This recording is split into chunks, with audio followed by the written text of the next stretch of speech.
Hey guys, welcome to Wrestling Daze and welcome to today's unseen video. Not loads to go through, but certainly a few things for you to be aware of. I would say more so in the WWE folder than this folder. This is the Wyatt 6 folder. Had to show you this. I mean, this is Nikki sending out a tweet of an image of her jump scare, you know, at the end of the vignettes and at the end of the Wyatt 6 segments, we tend to get this jump scare moment where Nikki kind of comes towards the screen for a split second. So we've got an image of that. I don't think this is necessarily telling us anything. I don't really look at that and get any clues or there's anything to read into there. I think it's just Nikki posting a pretty cool image. So Raymond, thank you, and thank you to everyone that tagged me in that. This is nice. So Wrestling World CC. So here, Eric Rowan shared a throwback behind-the-scenes photo of the Wyatt family as they were filming content.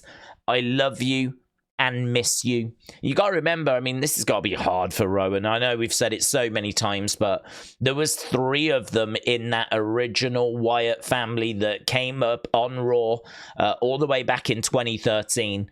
And obviously both of his brothers are no longer with us now. So it's just, I've never seen this image before of them filming what looks to be the vignettes.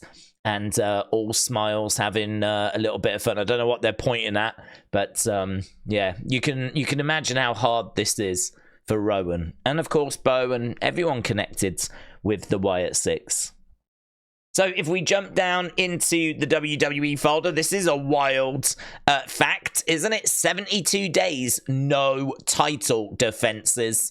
So there we go. It's been 72 days since the World Tag Titles have been defended. Finn Balor saw this. He responded, work smarter, not harder. 72 days, champions. As well as that, we've got news that Titan Towers headquarters is now up for sale.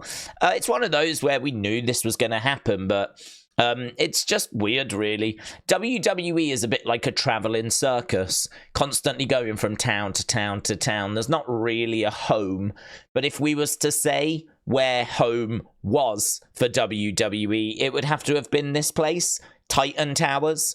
This was the headquarters. This is where Vince's office was. Obviously, we saw things like Money in the Bank 2020 taking place here. People being thrown off the roof. I think there was like a Super Bowl commercial that was filmed here as well. We saw like Brock invading offices and Stone Cold taking over and like loads of memories from this place. And it's just weird to think now that it's up for sale and someone else is going to have this building. So, yeah, you know, listen, things change, things move on, but just weird. Just feels weird. Spartan, shout out to you. So it's Bryn again. Thank you, Spartan. Shout out to you. So Chris Van Vliet has got Drew McIntyre tomorrow. So I'd imagine there'll be plenty of interesting quotes doing the rounds tomorrow. I'd imagine we'll continue to further, obviously, the CM Punk story that we're in at the moment. Hopefully, this is not going to be as bonkers as that Hulk Hogan interview was on the Logan Paul podcast. Yeah, a little bit of an update regarding Odyssey Jones. Now, I've still not heard much to do with Odyssey Jones and him being officially fired. No confirmation from WWE, right? So we don't know the situation, if you will, but Brian Alvarez came out and said that he had heard that Odyssey Jones had been fired. And you might remember I said, well, I'm just going to wait for a few other people to confirm that. People were reporting that Brian had said that, but I don't know Brian as like a source, really.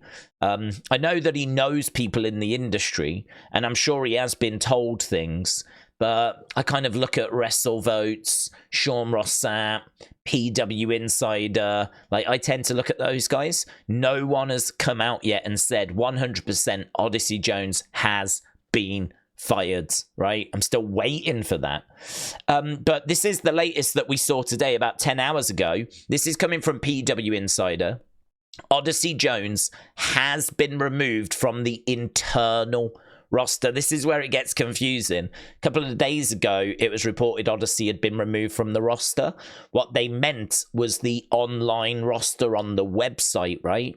There is another roster, the internal roster, which is the one that they use for booking, right? And if you're not on that, you are not in their plans. So now, apparently, he has been removed, not only from the website, which was reported a few days ago, but the internal roster as well. And as a result, is gone from the company. So that is PW Insider saying that because he's not on that internal roster, that is it. He is done. So they're coming out and kind of adding to that as well. So we've got Brian Alvarez saying he's been fired. We've got PW Insider saying that he's been removed from the internal roster and that looks like it's it. He's done. So I'm very much now leaning towards that's where we are. That's it. It's done. I don't know there'll be any kind of an announcement. I think we're all going to move on. And that's it. So, yeah, crazy. I mean, I'm sure at some point we should hear from him because I think people would like to know his side. You know, is he refuting these claims? Is he apologizing? I mean, at the moment, they're still just allegations. So, I don't know. I just really don't know what more we're going to get out of this situation, but wouldn't be expecting to see Odyssey Jones anytime soon. And then here, Nikki Bella is on the hunt for a divorce lawyer, right? So this is coming from TMZ, and you can see I said goods. Because really, I think if someone's going to put their hands on a woman, then I don't know that you could ever really trust them again after that. So, yeah, apparently she's done. She wasn't wearing her wedding ring over the weekend for that hot dog eating contest that happened. And apparently she's been hunting for a divorce lawyer pretty much the next day after the incident. So, good. Okay, so that was Wyatt 6. That was WWE. Let's have a little look in fun. I think we got just a couple of bits in here. There's honestly not loads today. It's been a very quiet day. Dave, shout out to you. So this coming from Jim Cornette by the looks of it. I've seen these before and I've seen this image before, but many of you might not have seen this. These guys were famous. They were in like Guinness Book of World Records for being the heaviest twins, and they were approached by like a promoter who said, have you ever thought about getting into wrestling?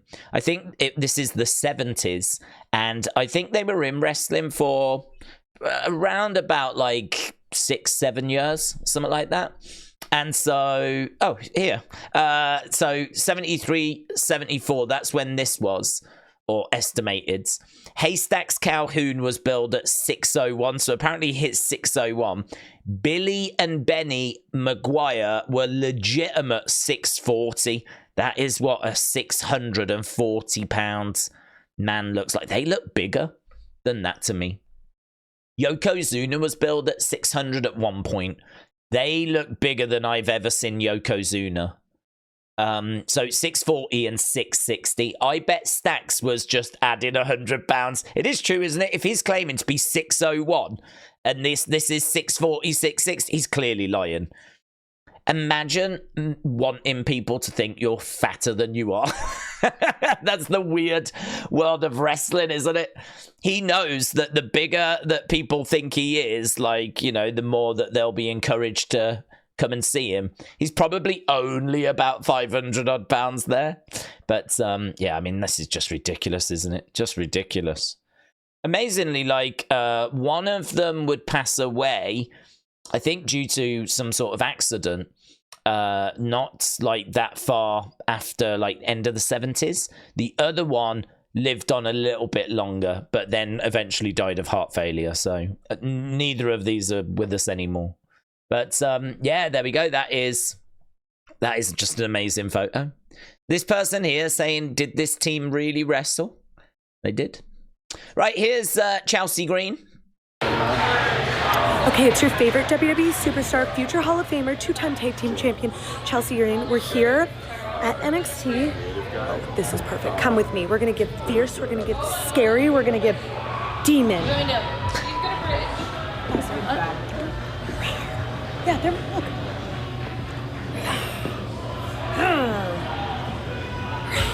Okay, that's good. That's good. I think we did it.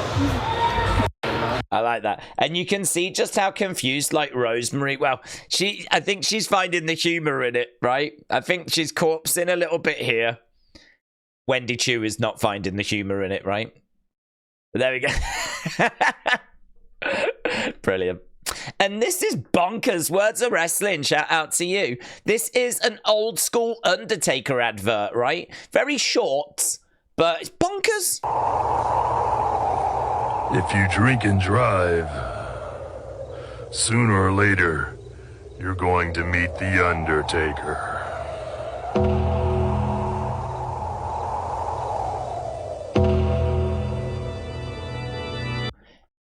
Anyone else think like that's just not quite the right message, you know?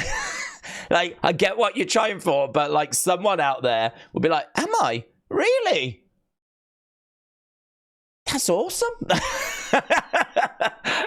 Like, yeah, I think we probably could have come up with some good try, but like I think we probably could have come up with something else there, you know. So there we go. That was today's Unseen. As we said, very short, not loads today. Today is, you know, everyone's talking about AEW.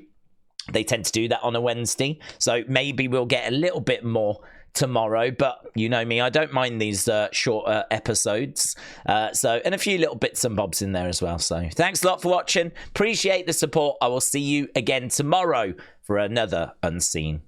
Bye for now.